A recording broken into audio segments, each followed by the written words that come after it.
ठीक है, तो पिछले क्लास में हम लोग कहां तक पढ़ चुके थे? पिछले क्लास में हम लोगों ने ये पढ़ा था कि इंटीग्रेशन का यूज क्या है।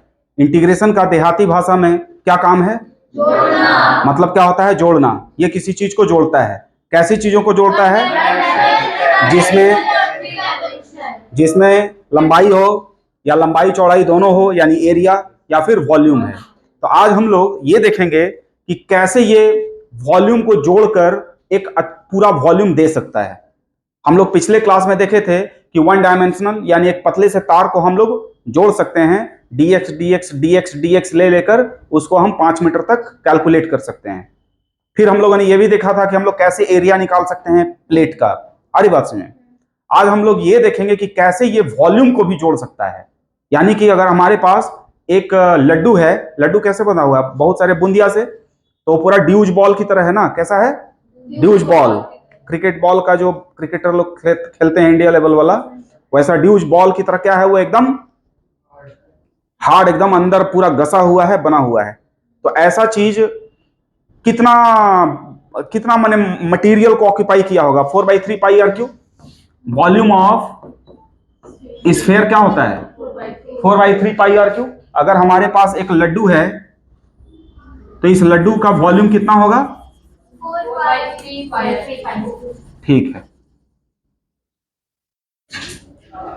वॉल्यूम का मतलब क्या होता है? कितना वो स्पेस ऑक्यूपाई कर सके। अगर ये खोखला भी रहता तो भी वॉल्यूम क्या होता? 4/3 पाई आर क्यू ही होता ना। ओके, मान लीजिए कि ये आपका ये ड्यूज बॉल नहीं है, तो ये ड्यूज बॉल अगर नहीं है तो ये हल्का है कि भारी है थोड़ा इसकी तुलना में? यानी कि कंटेंट अगर ले लेकर बहुत बड़ा एक मिट्टी, जैसे आटा का जो रोटी बनने के पहले जो लोइया बनता है, लोइया, वो एक बहुत अच्छा एग्जांपल है कि हर जगह इसके वॉल्यूम में हर जगह क्या है? आटे के मॉलिक्यूल्स हैं। आटा का लोइया देखे हैं आप लोग? घर में जो बनता है रोटी, पहले लोइया होता है, फिर उसको बेलते हैं हम लोग। तो आटा का लोइया में, रोटी बनाने के पहले जो लोइया है, उसका हर जगह पर क्या है? आटे के मॉलिक्यूल्स हैं। तो हम अगर आपसे ये पूछें कि वो आटा का कितना वॉल्यूम एक लोइया में है, आप लोग समझ रहे मेरी बात को? उस लोइये में आटा कितना वॉल्यूम है, तो वो वॉल्यूम कितना होगा? 4/3 पाई आर क्यू। अगर खोखला है तो वो जगह कितना छेकेगा? उतना ही छेकेगा। ठीक है, इसमें उतना मटेरियल नहीं है। इस खोखले वाले लोइया में उतना आटा का मटेरियल तो नहीं है। तो हम आपको बात कर रहे हैं कि भाई चलिए हम लोग वॉल्यूम को भी कैसे कैलकुलेट कर सकते हैं बाय हेल्प ऑफ इंटीग्रेशन। ठीक है ना? तो आइए देखिए इंटीग्रेशन। ये 3 डायमेंशनल हो जाएगा। ये क्या हो जाएगा? एक बताइए, एक आटा का लोइया में यानी कि ड्यूज बॉल में लंबाई भी है, चौड़ाई भी है और इधर ऊंचाई भी है। एक ड्यूज बॉल में क्या है? इधर भी मटेरियल है, इधर भी मटेरियल है और इधर भी मटेरियल है, यानी कि ये 3 डायमेंशनल है। तो 3 डायमेंशनल चीज को भी इंटीग्रेशन क्या कर सकता है? जोड़ के सही चीज दे सकता है। तो आइए देखिए, volume of sphere by help of integration, है ना? इसको भी देख लिया जाए। तो क्या है कि मान लीजिए कि हमारे पास क्या दिया हुआ है कि एक हमारे पास आटा का लोइया है। इस पूरे आटे के लोइये का वॉल्यूम कितना है? 4/3 पाई आर क्यू। आप पहले से जानते हैं, लेकिन आज हम लोग इसको कैसे निकालेंगे? By help of integration. तो इंटीग्रेशन का आइडिया क्या है उसको आज समझना बहुत जरूरी है। आज के क्लास में आप ये समझ पाइएगा कि हमको कहीं इंटीग्रेशन जो लगाना पड़ता है वो किस तरीके से लगाना होता है, क्या हमारा तरीका होता है। पिछले क्लास में आप क्या देखे थे? dx एलिमेंट चूज किए थे, चौड़ाई थी b, तो b इंटू dx ऐसे ऐसे किए थे ना।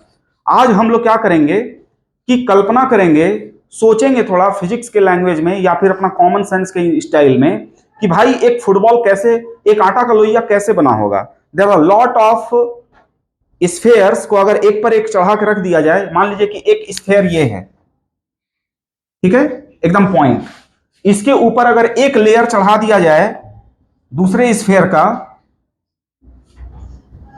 तो हमारा स्फीयर धीरे धीरे ये छोटा सा स्फीयर किस में बदल जाएगा, बड़ा सा स्फीयर में बदल जाएगा। इसमें कोई दिक्कत है? तो क्या करते हैं हम लोग, जब इंटीग्रेशन लगाने जाते हैं ना, तो हम लोग एलिमेंट को देखने का प्रयास करते हैं कि भाई अगर ये पूरा स्फीयर है तो ये बहुत सारे फुटबॉल के लेयर से बना है, रिंग नहीं। रिंग तो चूड़ी हो जाएगा, ये तो आटा का लोइया है। यानी कि पूरा ऐसे, यानी कि बहुत सारा फुटबॉल, एक फुटबॉल, फिर उसके ऊपर दूसरा फुटबॉल, फिर उसके ऊपर तीसरा फुटबॉल, लेयर बाय लेयर क्या कर दिया गया, सटा के रख दिया गया। तो क्या बन जाएगा, एक ड्यूज बॉल बन जाएगा। एक ड्यूज बॉल कैसे बना है, एक ड्यूज बॉल बना है लॉट ऑफ फुटबॉल के layer by layer, one by one another layer से ये बना है। तो जब हम इंटीग्रेशन लगाने जाते हैं तो हम क्या करते हैं कि हम लेयर की कल्पना करते हैं। ये एक लेयर हुआ, इसकी रेडियस मान लीजिए कि क्या है, r है, और इसके जस्ट आगे वाला लेयर की कल्पना करते हैं। इसके जस्ट आगे वाली लेयर की कल्पना करते हैं अगर, तो इसके जस्ट आगे वाला लेयर क्या है, ये हमारा हो गया dr। ओके, तो हम आपसे ये पूछें अगर कि ये लेयर जो है हमारे पास, इसका सरफेस एरिया कितना होगा, जिसकी रेडियस स्मॉल r है, जिसकी रेडियस स्मॉल r है, इसका सरफेस एरिया कितना होगा, 4 पाई r स्क्वायर। आप लोग जानते हैं ना surface area of sphere, surface area of sphere क्या होता है, 4 पाई r स्क्वायर। तो अगर इस सरफेस का एरिया हमको निकल गया तो इसके आगे में जो एक ये लेयर है, इस लेयर की मोटाई कितनी है, dr। तो अगर इस सरफेस का सरफेस एरिया में एरिया इंटू लेंथ अगर कर दें तो वॉल्यूम निकल जाएगा इतने का, इतने का क्या निकल जाएगा, वॉल्यूम निकल जाएगा। यानी कि जो ये हम कलर किए हैं इसका अगर वॉल्यूम कहिएगा तो छोटा सा वॉल्यूम निकल गया हमको, इतने का, इतने का वॉल्यूम निकल गया, 4 pi r square, 4 pi r square dr निकल गया क्या। मान लीजिए किसी को मन करता है कि हमको बहुत अच्छा समझ में नहीं आया, तो दूसरा स्टाइल है बचकानी तरीके से समझने का, इसको मिटा सकते हैं। देखिए इतने छोटे का वॉल्यूम कितना आ गया, इतना। ये जो आपका एक फुटबॉल है, ये एक फुटबॉल है और इस फुटबॉल की मोटाई कितनी है, dr। तो इसका सरफेस एरिया कितना हुआ, 4 पाई r स्क्वायर, और इसका थिकनेस कितना हुआ, तो वॉल्यूम इतने का कितना हो जाएगा, 4 पाई r स्क्वायर dr। अब इसको अगर इंटीग्रेट कर दें तो ऐसा ही बार बार इंटीग्रेशन करने का मतलब क्या है, बार बार लेयर को ले रहे हैं और जोड़ रहे हैं। तो जोड़ने का काम कौन करेगा, इंटीग्रेशन। तो इंटीग्रेट कर देते हैं, dv equal to 4 pi r square dr। अच्छा r कहां से दौड़ेगा बताइए तो, सेंटर, सेंटर में r कितना रहा होगा, 0। और जब पूरा फुटबॉल को पहुंच जाएंगे तो r का वैल्यू क्या हो जाएगा, कैपिटल R हो जाएगा। यानी कि पहले मेरा रेडियस रहा होगा पहलका वाला फुटबॉल का 0, और फिर इस तरह फुटबॉल धीरे धीरे बढ़ते क्या होगा, तो रेडियस कितना हो गया, कैपिटल R। यानी कि कहां से कहां तक इंटीग्रेट होगा, तो dv का इंटीग्रेशन v हो गया, यानी कि volume of football, volume of ड्यूज बॉल है ना, 4 पाई और r square dr 0 to r। अब आप लोगों को क्या सिखाया गया है, r का पावर 2 + 1 डिवाइडेड बाई 2 + 1, 0 से लेकर r, तो 2 + 1 क्या हो गया, 3। ठीक है, तो 4 पाई बाई 3, और ये कितना हो गया बताइए तो, r का पावर 3, 0 से लेकर r।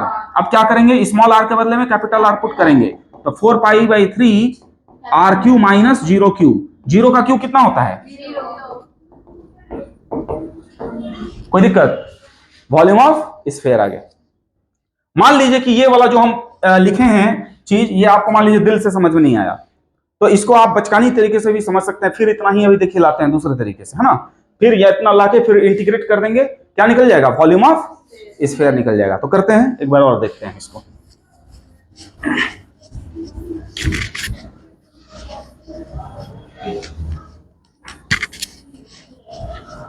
देखिए तो ये हमारे पास फुटबॉल ड्यूज बॉल है, ये हमने क्या किया,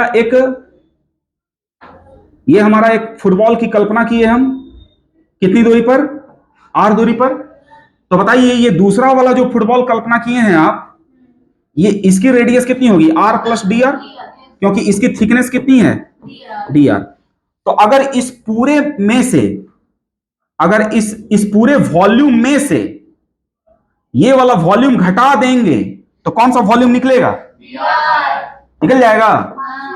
इस इतना आपका अंतरात्मा कहता है, एकदम चिल्ला चिल्ला के कह रहा है कि सर आप पूरा इतना दूर का volume 4/3 pi are plus D R का whole cube minus 4/3 pi r cube कर दीजिएगा तो ये जो कलर किए हैं पिंक कलर से, इसका वॉल्यूम निकल जाएगा। ये एकदम अच्छा समझ में आ रहा है। देखिएगा फिर ये आएगा 4 pi R square D are. अभी सॉल्व करते हैं इसको, आ जाएगा। ये क्या हो गया हमारा डीवी, तो DV equal to 4/3 pi are plus D R का पावर 3 माइनस आर क्यू हो गया। ठीक है, चलिए देखिएगा, हम पूरा चैलेंज करते हैं कि बहुत लोग को इसका फॉर्मूला याद नहीं होगा। हम यहां से चेक करना शुरू करते हैं। आप बोलिए, खड़ा हो जाइए, एकदम फटाफट खड़ा होइएगा स्प्रिंग की तरह, जल्दी। आर प्लस डी आर का होल क्यू, ए प्लस बी का होल क्यू का फॉर्मूला बोलिए। ए प्लस बी का होल क्यू का फॉर्मूला बोलिए जल्दी से। आप बोलिए, आप बोलिए, आप बोलिए। हाँ बोलिए बोलिए बोलिए, मारो जोर से, चलो तुम बोलो।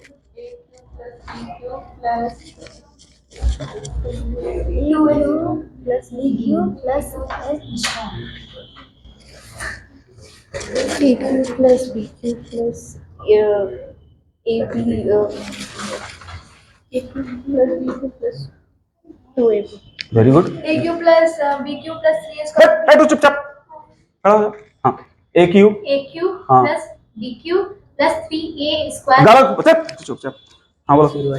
AQ plus BQ plus 3A। Sir AQ plus BQ plus 3A square B। Direct बैठो चुपचाप, छोड़िए, आप तो नए आए हैं,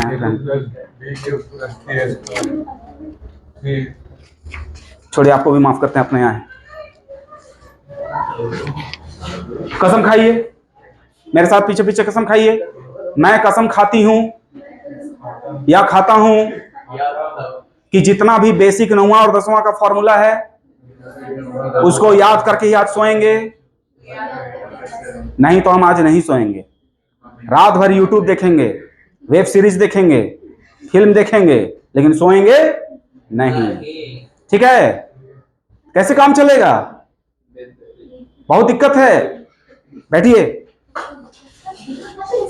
देखिए तो हो गया क्या, ए क्यू, क्या हो गया, a cube plus 3A square b plus 3AB square plus b cube, यही ना होगा, माइनस आर क्यू। कोई दिक्कत? ए प्लस बी का होल क्यू का formula a cube plus 3A square b plus 3AB square. Camera में पूरा आ रहा है? आ रहा है, ठीक है। चलिए, इस तरह से आर क्यू से आर क्यू क्या हो जाएगा, कट जाएगा। तो DV equal to 4/3 pi 3R square D R plus 3R। अच्छा, डी आर को आप क्या माने हैं, बहुत छोटा, तो इसका स्क्वायर क्या हो जाएगा, can be ignored, can be ignored. यानी डी आर स्क्वायर को हम क्या कर दिए, 0 लगभग मान लिए, और डी आर का होल क्यू, सुभान अल्लाह, बहुत अच्छा हो गया। हो रहा है? अरे डी आर का स्क्वायर नहीं, 0.1 का स्क्वायर करिएगा क्या आएगा, 0.1 का स्क्वायर क्या करिएगा क्या आएगा, 0.01। इसका क्यू करिएगा तो क्या आएगा, 0.001, और छोटा हो जाएगा। डी आर क्या है आपके कल्पना में, आपके बहुत छोटा एलिमेंट है ना, लेंथ। ओके ठीक है, तो डी आर क्यू को भी बढ़िया से 0 मान लिया जाए। अरे यार 3 से 3 कट जाती है, 4 पाई आर स्क्वायर मार दिया चपाक से, वही चीज हुआ, 4 pi R square D are, वही चीज आ गया। तो एक लॉजिक था कि भाई पहले सरफेस एरिया निकाल लिए और उसका थिकनेस देख लिए। Surface area 4 pi R square और थिकनेस है डी आर, तो area into thickness volume, area into thickness volume. Any problem? अब फिर क्या करेंगे, इसको इंटीग्रेट कर देंगे। कहां से कहां तक इंटीग्रेट करेंगे, कितना आ जाएगा, 4/3। आई होप कि कैसे काम करना है समझ में आ गया होगा, इंटीग्रेशन को कैसे हैंडल करना है समझ में आ गया होगा। ठीक है, अब आइए हम लोग क्या करें, अब बेसिक हम लोग पढ़ा रहे हैं। अभी 5 अप्रैल से हम लोग का 12th शुरू होगा। अभी हम जितना, ये हमारा 6ठा वीडियो है शायद, तो ये 6 वीडियो आप लोग सबको देख लेना है। आ रही बात समझ में? इसके बिना आप फिजिक्स की कल्पना कर ही नहीं सकते हैं कि आपका फिजिक्स अच्छा हो सकता है। तो इसको आप लोग कर लीजिएगा जरूर से, है ना। एक बार फिर से जो लोग देर से ज्वाइन किए हैं, ये 6 वीडियो आपके यूट्यूब पर अवेलेबल है। आप ये 6 वीडियो को बेसिक 12th बेसिक फिजिक्स करके या बेसिक मैथ्स करके डाला गया है। 6 वीडियो को खूब बढ़िया से सुन लीजिए और एक एक चीज को उतार लीजिए, नोट कर लीजिए। उसके बाद समझ में नहीं आता है तो हमसे आके पूछ लीजिए। अदरवाइज आपको हम चैलेंज करते हैं, गारंटी देते हैं। क्या चीज का गारंटी देते हैं? कि आपको मेरा क्लास समझ में नहीं आएगा, नहीं आएगा, नहीं आएगा। क्योंकि अब हम जो क्लास में चलेंगे, मेरा कलम नहीं रुकेगा। पूरा थ्योरी खूब बढ़िया से समझाएंगे, एकदम आत्मा में उतार के, और जहां बारी आएगी उसको मैथमेटिकल एक्सप्रेशन देना, दे दनादन काम होगा मेरा। आ रही बात समझ में? चलिए आइए।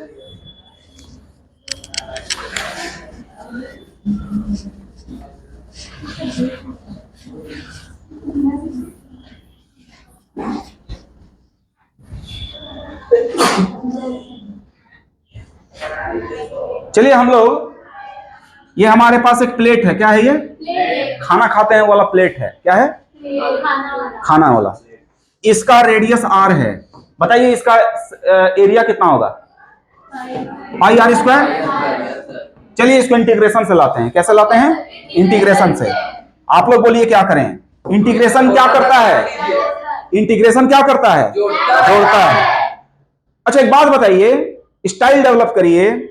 ये प्लेट, खाना खाने वाला प्लेट हुआ, क्या चीज से मिलकर बना है? छोटा छोटा प्लेट वाला रिंग्स, छोटा छोटा। अरे increasing order of radius of ring से। पहल का रिंग ये रहा होगा चूड़ी, दूसरा का चूड़ी ये रहा होगा, तीसरा का चूड़ी ये रहा होगा, चौथा का चूड़ी ये रहा होगा, पांचवा चूड़ी ये रहा होगा। पहला बात तो समझ में आया? It is collection of rings. अच्छा रिंग्स में थोड़ा सा मोटाई लेंगे तब तो प्लेट बनेगा भाई। यानी कि इंटीग्रेशन करना है रिंग लेके, लेकिन रिंग का थोड़ा सा मोटाई को लेके काम करना है। मोटाई ना इसको बढ़ा रहा है इधर। अरे बात समझ में? रिंग का थोड़ा सा मोटाई होना चाहिए। तो इंटीग्रेशन के माध्यम से अगर हम करना चाहेंगे तो हम एक छोटा सा रिंग का कल्पना करेंगे। किसी कल्पना करेंगे? तो छोटा सा रिंग का कल्पना कर लिए। ये रिंग क्या है? हमारा आर है, और इसकी मोटाई मान लेते हैं कितना है? डी आर है। इसका मोटाई मान लेते हैं कितना है? D are. ठीक है, इसको देखिए दो स्टाइल में इसका एरिया निकालेंगे अभी हम लोग, है ना। इसकी मोटाई है हमारी डी आर। बताइए ये जो कलर किया गया है ग्रीन कलर से, इसकी एरिया कितनी होगी? डीए मान लेते हैं। तो डीए कितना होगा, कोई बता सकता है? Sir pi R square minus छोटा वाला पाई आर स्क्वायर। एक तो स्टाइल मेरे पास ये है कि पाई, एक तो स्टाइल जो बचकानी तरीका कहलाएगा, pi are plus D R का whole square minus pi R square. ठीक है, तो डी ए इक्वल टू क्या हो गया? Pi are plus D R का whole square minus R square. इस तरह से आ गया पाई इंटू 2 पाई आर। कितना आ जाएगा? 2 पाई आर डी आर आ जाएगा। ये पाई नहीं रहेगा, सॉरी पाई नहीं रहेगा ना। ये कितना आ जाएगा? सॉरी, ये आ जाएगा पाई। चलिए सॉल्व करके दिखा देते हैं। R square plus D R square plus 2r D R minus R square. तो आर स्क्वायर से आर स्क्वायर गया ना, तो पाई डी आर स्क्वायर 0 हो गया, और ये क्या हो गया? 2r D are. तो ये कितना आ गया? 2 पाई आर डी आर। एक तो यह हुआ लॉन्ग तरीका। दूसरा तरीका ये था कि इसको बहुत ही स्मार्टर वे में आप ऐसे कर सकते थे, बिना कागज के सपोर्ट के भी हम लोग कर सकते थे। कैसे? ये हमारा हुआ पेरीमीटर। ये क्या हुआ? पेरीमीटर। तो हो गया पेरीमीटर का लंबाई 2 पाई आर, और इसकी चौड़ाई कितनी है? D are. तो तुरंत निकल गया डी ए। ठीक है, इसको यहां से काट दीजिए। क्या करिए? यहां से काट कर लंबा कर दीजिए। कितना होगा? 2 पाई आर। लंबा जब करिएगा तो चौड़ाई कितना हो जाएगा? D R. तो लंबाई इंटू चौड़ाई, 2 पाई आर लंबाई हुआ और डी आर जो है चौड़ाई हुआ। This D R is behaving like thickness here. तो डी ए कितना आ गया? 2 पाई आर डी आर। तो 2 पाई आर डी आर आया, यहां भी 2 पाई आर डी आर आया। यहां पर लॉजिक से आ गया, यहां पर मेहनत करके आया। ठीक है, अब क्या करेंगे? इसको इंटीग्रेट कर देंगे। कहां से आप शुरू करिएगा? 0 से लेकर आर तक।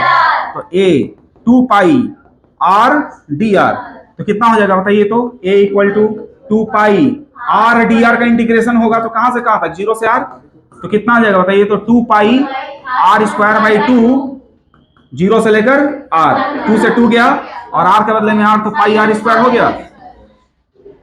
आ रही बात समझ, यानी कि आपको चूज करने आना चाहिए, कोई दिक्कत, ठीक।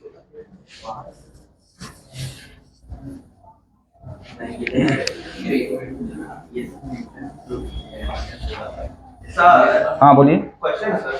बोलिए। तो सर मान लीजिए हम लोग के पास ये सर्कल है सर, एक छोटा के लिए एक बड़ा के लिए। तो इंटीग्रेशन हम लोग सीख गए हैं, तो इंटीग्रेशन के मदद से हम लोग एक क्वेश्चन बनाते हैं। पहले हम आपको एक, आप लोग जानते थे ना कि ग्रेविटेशनल फोर्स क्या होता है दो मास के बीच में, ये एक मास m1 है और ये एक मास m2 है, तो दोनों के बीच की दूरी अगर r है तो फोर्स कितना लगेगा, g m1 m2 by r square, ठीक है। जब एक मास, इस मास को कैसा दिखाया जा रहा है, पॉइंट मास की तरह, इस मास को भी दिखाया जा रहा है पॉइंट मास की तरह, दोनों मास के बीच की दूरी क्या है, r है, दोनों मास के बीच की दूरी क्या है, r है, तो हमारा फोर्स कितना लग रहा है, g m1 m2 by r square, यानी दोनों मास के बीच की दूरी देखनी है हमें, आ रही बात में। और दोनों मास कैसा माना जा रहा है, चींटियों की तरह, यानी कि पॉइंट मास है, पॉइंट की तरह सोच के माना जा रहा है। अगर अब इसी पर एक इंटीग्रेशन को यूज करते हुए क्वेश्चन अगर डील किया जाए तो देखिए कैसे क्वेश्चन डील होगा। कि अब हमारे पास एक रॉड है, क्या है, इसमें केवल लंबाई है, वन डायमेंशनल थिंग है ये, ओके। इसकी लंबाई जो है वो आपकी 5 मीटर है, कितनी है, 5 मीटर। इसकी मास जो है वो 4 kg है, कितनी मास है इसकी, 4 kg है। यहां पर भी एक मास है, इसका मास जो है ये, इसका मास आपका 0.5 kg है, कितना kg है, 0.5 kg है। एक मास 0.5 kg जो है वो इससे 2 मीटर की दूरी पर है, कितनी दूरी पर है, 2 मीटर की दूरी पर है। ये वाले एंड से कितनी दूरी पर है, 2 मीटर की दूरी पर है। पूरा मास इस रॉड का 4 किलो है और इस रॉड की लंबाई 5 मीटर है, एक मास वहां है। एक बात बताइए, क्या ग्रेविटेशन का फंडा यहां काम करेगा कि नहीं करेगा, अरे भाई कॉन्सेप्ट थोड़ी फेल होता है, हैं? जहां दो मास है वहां पर ग्रेविटेशनल फोर्स है, यानी कि ये वाला मास भी इसको अपनी तरफ खींच रहा होगा और ये वाला मास भी इसको अपनी तरफ खींच रहा होगा। तो अब क्वेश्चन ये पूछता है कि अगर ये मास और ये मास दोनों फिक्स है, यानी कि दोनों को कांटी से ठोक के फिक्स कर दिया गया है, बताइए केवल ये, यानी कि दोनों एक दूसरे की ओर तो फोर्स लगा रहा होगा ना, खींचने वाला अट्रैक्टिव फोर्स, लेकिन खींचा के नहीं आ रहा है। क्यों नहीं आ रहा है, क्योंकि क्वेश्चन सेटर ने बोल दिया है कि दोनों मास को कांटी उटी ठोक के स्टॉप करके रखा गया, लेकिन फोर्स तो लग रहा होगा ना, ग्रेविटी तो अपना काम करेगा ना, फोर्स लगने वाला। तो ये वाला जो रॉड है इसको अपनी तरफ खींचना चाह रहा होगा, तो पूछता है क्वेश्चन कि ये वाला रॉड इसको कितना फोर्स से खींच रहा होगा। Find out force acting on mass 0.5 kg due to rod. कैसे हैंडल करेंगे, सोचने का स्टाइल देखिए कैसे डेवलप करना है। सोचने का एक बार स्टाइल डेवलप हो गया ना बच्चे लोग, फिर आपका फिजिक्स हो गया आसान न्यूमेरिकल के पॉइंट ऑफ व्यू से। सबसे पहले फिजिक्स क्या कहता है कि तुम कोई भी बड़ा चीज को देखो तो बड़ा चीज देखो ही मत। फिजिक्स बना ही है कि तुम उसकी छोटी सी चीज को देखो और उस छोटी चीज के कॉम्बिनेशन से वो पूरा बड़ा चीज बना होगा। This rod is combination of small small mass. अरे बात सुनिए, this rod is combination of small small mass. तो एक कोई भी मास रॉड पर छोटा सा देख लेते हैं, एक छोटा सा मास रॉड पर देख लेते हैं और उस छोटे से मास के कारण दूरी देख लेते हैं, किससे, 0.5 kg से। तो चलिए कल्पना करते हैं कि यहां पर एक छोटा सा मास हम चूज करते हैं, dr लेंथ है इसका, और इस dr का जो मास है वो है dm। कितना मास है, इस छोटे से मास की कल्पना करते हैं रॉड पर, जिसकी मास है dm और इसकी जो थिकनेस है, लंबाई है, वो dr है। और ये dr 0.5 kg से कितना दूरी पर है, r दूरी पर है। कितनी दूरी पर है, r दूरी पर है। आगे बात समझ। अब यहां पर क्या है आपको सोचने वाला इस बात कि अगर आप यहां पर dr माने हैं तो यहां पर r मानेंगे, अगर आप यहां dx माने होते तो यहां पर आप x मानते, क्योंकि यहां से यहां तक x दूरी हुआ और x के बाद छोटा सा लेंथ क्या हुआ, dx।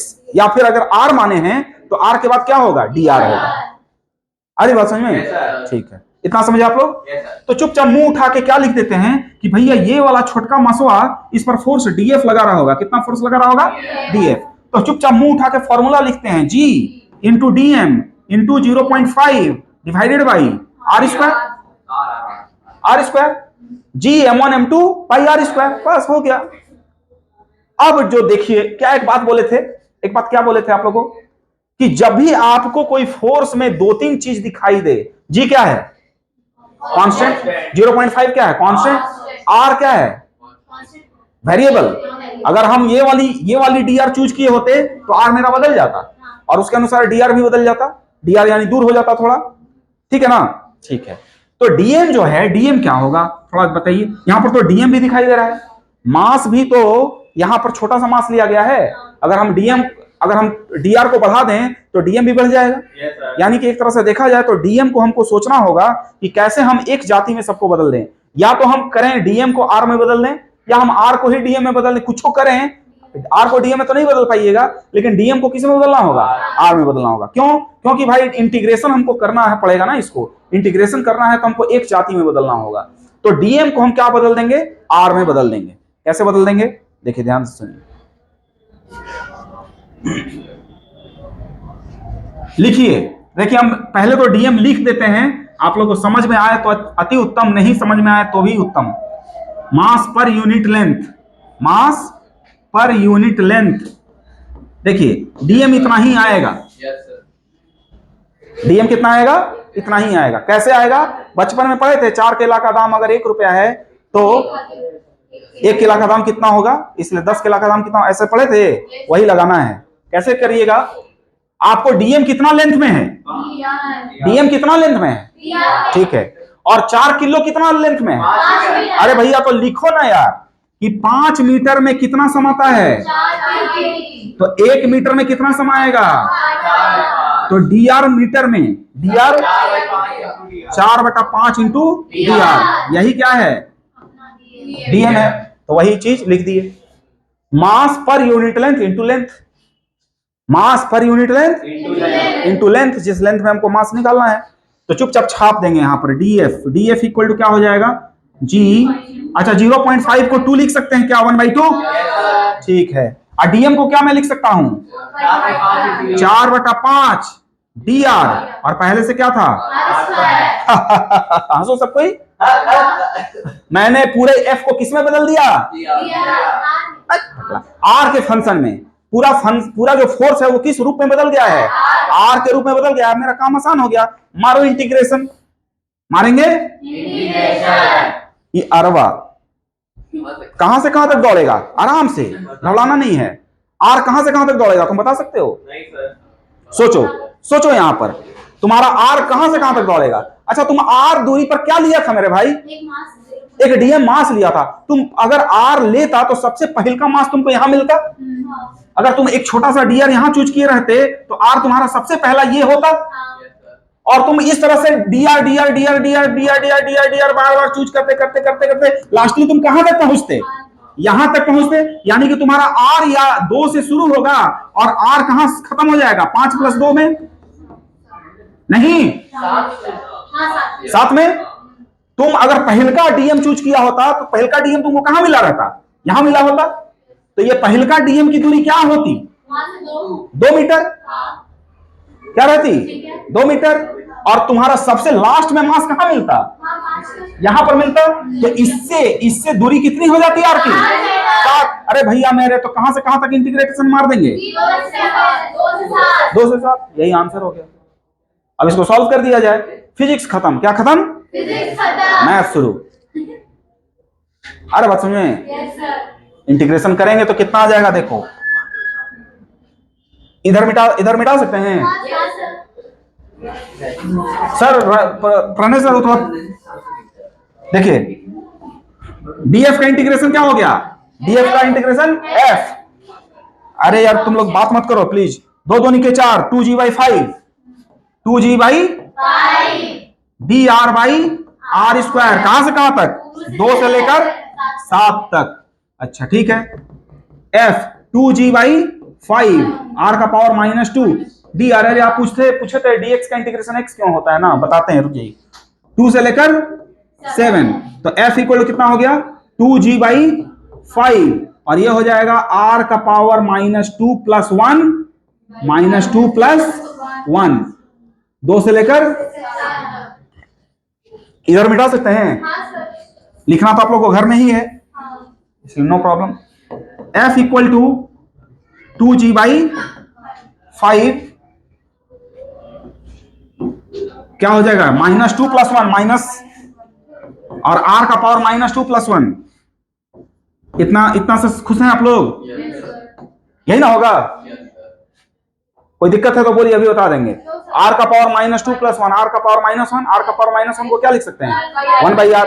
ठीक है, तो ले लीजिए F इक्वल टू 2G/5, -1 को बाहर ले लीजिए, और फिर क्या हो जाएगा 1/7 - 1/2। इस तरह से सॉल्व करके आ जाएगा -2G/5 2 - 7/14 कितना आ जाएगा, इतना।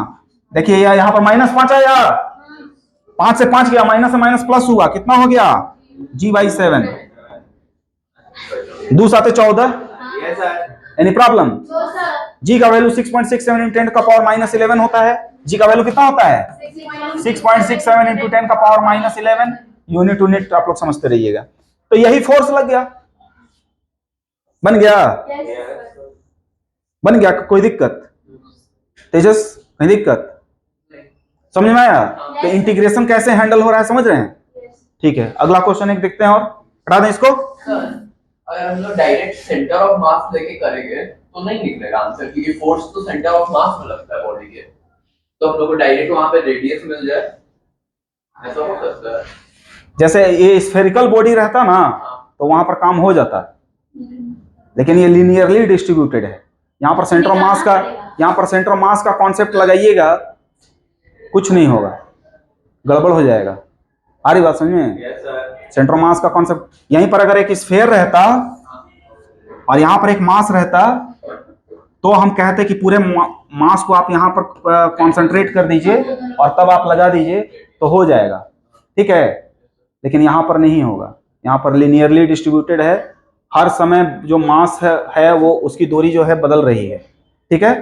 हर मास का, हर एलिमेंट्री मास का सेंटर ऑफ मास अलग जगह पर है। जैसे इस एलिमेंट्री मास का सेंटर ऑफ मास कहाँ है, यहाँ पर है। इस एलिमेंट्री मास का सेंटर ऑफ मास कहाँ है, यहाँ पर है। इस एलिमेंट्री मास का सेंटर ऑफ मास कहाँ है, यहाँ पर है। लेकिन यहाँ पर स्फीयर बार बार भी चूज करिएगा तो उसका सेंटर मास कहाँ आएगा, बार बार वहीं आएगा, बार बार वहीं आएगा। इसलिए यहाँ पर सेंटर ऑफ मास का कॉन्सेप्ट लगा सकते हैं, लेकिन यहाँ पर सेंटर ऑफ मास का भी पोजीशन क्या हो रहा है, हर समय बदल रहा है। दैट्स वाई यहाँ पर एप्लीकेबल नहीं हो पाएगा, ठीक है। बढ़ते हैं आगे।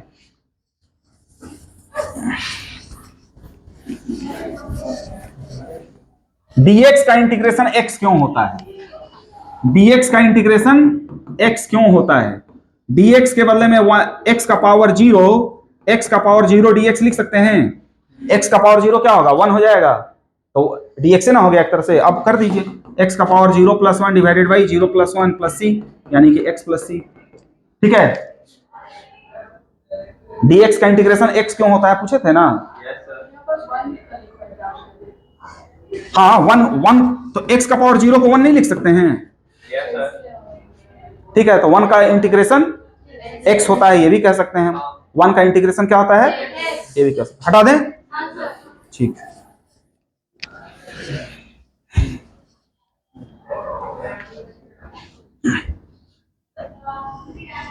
ठीक है, देखिए इसी तरह से आपको फिर देखिए, ये एक रॉड है, ये क्या है, रॉड है।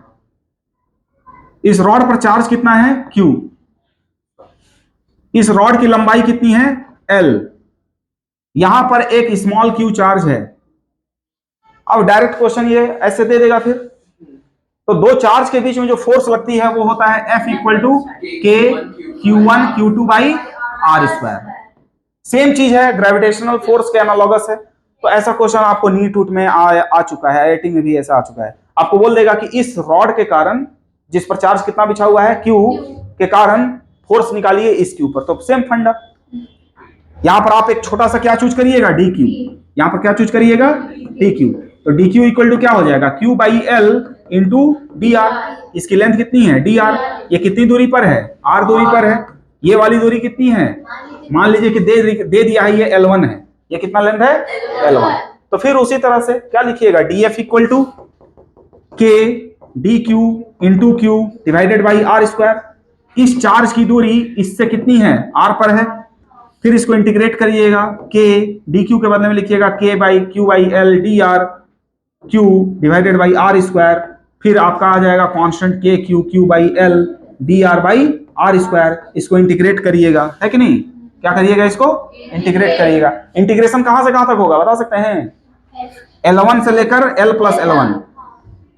L1 पहली दूरी और फिर ये L है और ये L1 है, तो कहां से कहां तक होगा? L से लेकर।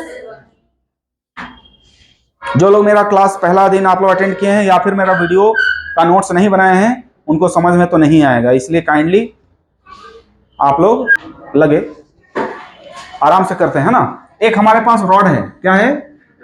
इसकी लंबाई कितनी है? L। क्या जो जो दे दिया है वो हम लिखते जा रहे हैं। लंबाई कितने दे दिया है? L। ये वाली D दूरी भी दे दिया है। क्या दे दिया है? D दूरी भी दे दिया है। इस D को D ना लिख के हम कोई दूसरा लिखते हैं, नहीं तो डिफरेंशिएट करते समय भी D लिखेंगे ना तो थोड़ा कंफ्यूजन पैदा हो सकता है। तो ये वाली लेंथ को हम क्या मान लेते हैं? ये वाली लेंथ को हम मान लेते हैं x। क्या मान लेते हैं? x। जो जो चीज हम लिख रहे हैं वो दिया हुआ है, L दिया हुआ है, x दिया हुआ है। और ये वाला यहां पर ना एक मास रखा हुआ है। क्या रखा हुआ है? मास रखा हुआ है। इसका मास m है और ये पॉइंट मास है। कैसा मास है? पॉइंट मास है। ओके। और ये हमारा रॉड है जिसकी मास कितनी है? कैपिटल M है। इसकी मास कितनी है? Capital M। ये हमारा रॉड है। ये रॉड जो है इसकी जो लेंथ है वो इनफाइनाइट है या फाइनाइट है, चलिए फाइनाइट ही लेके करते हैं, नो प्रॉब्लम। इस रॉड की लंबाई L है, कैपिटल L है।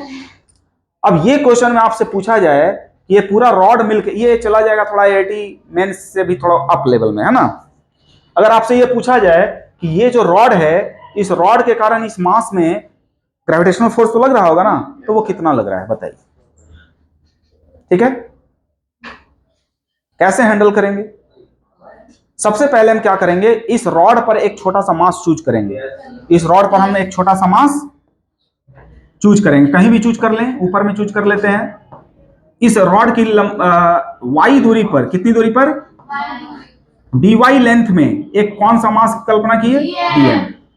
ये y की जगह आप r भी लिख सकते थे, इस y की जगह आप, और ये dy की जगह आप dr लिख सकते थे, लेकिन ये वर्टिकल है तो वर्टिकल एक्सिस हम y एक्सिस मानते हैं, तो ये सब क्या है? कि स्टाइल है ना।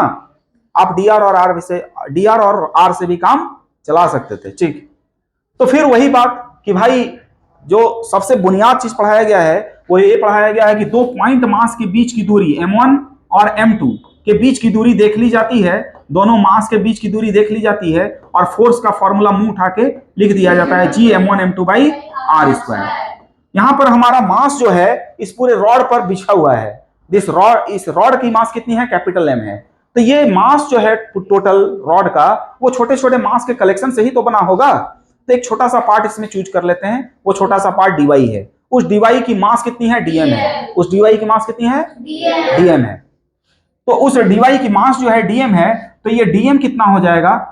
Capital M by L into dy होगा ना। पूरा मास बटा पूरा length, mass per unit length into dy।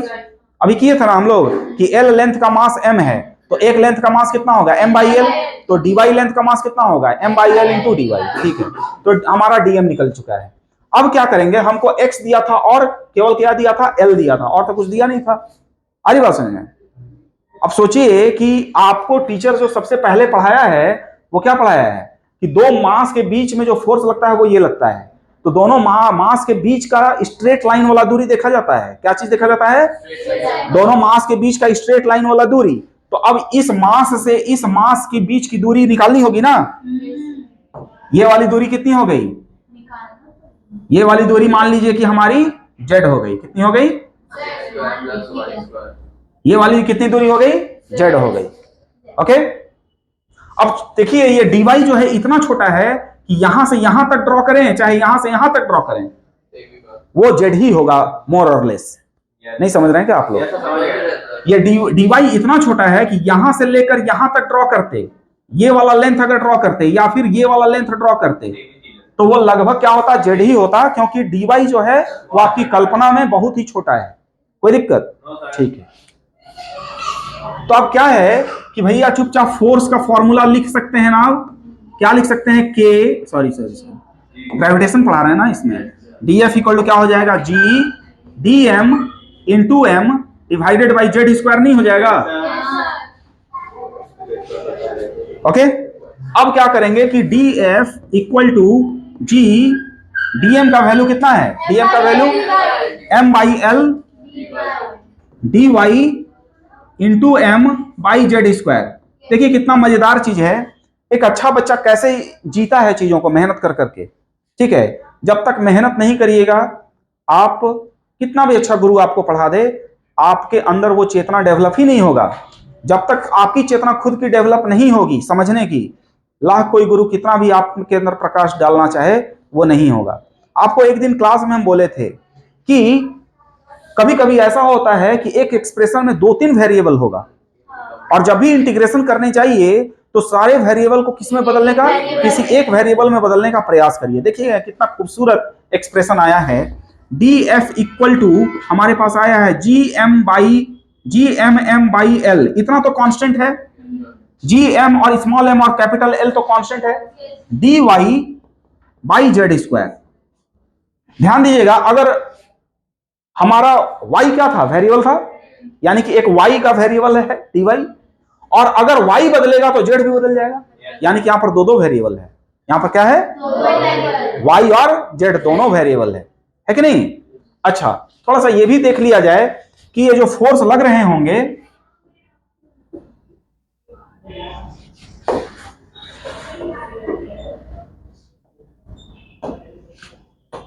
ये dy है, ये जो डीएम मास है, इस मास को किधर खींच रहा होगा? इधर की ओर। और ये मास इसको किधर की ओर खींच रहा होगा? इधर की ओर। क्योंकि हम लोग जानते हैं कि ग्रेविटेशनल फोर्स कैसा फोर्स है? अट्रैक्टिव फोर्स है। तो ये डीएम मास भी इसको इधर खींच रहा होगा and vice versa. This is also attracting this one, है ना? ठीक है। अब क्या देख रहे हैं कि जेड जो है, जेड को हम क्या लिख सकते हैं? Z square equal to Y square plus X square. अरे अरे अरे थोड़ा सा राहत मिला। अरे थोड़ा सा, अरे भैया चलो जेडवा किस में दिखने लगा?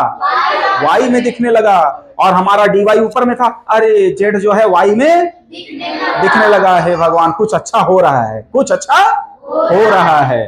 ठीक है, तो D F equal to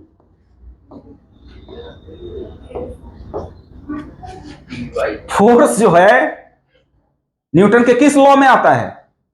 Newton का कौन सा लॉ में फोर्स आता है? नाम डुबाने के लिए आए हो?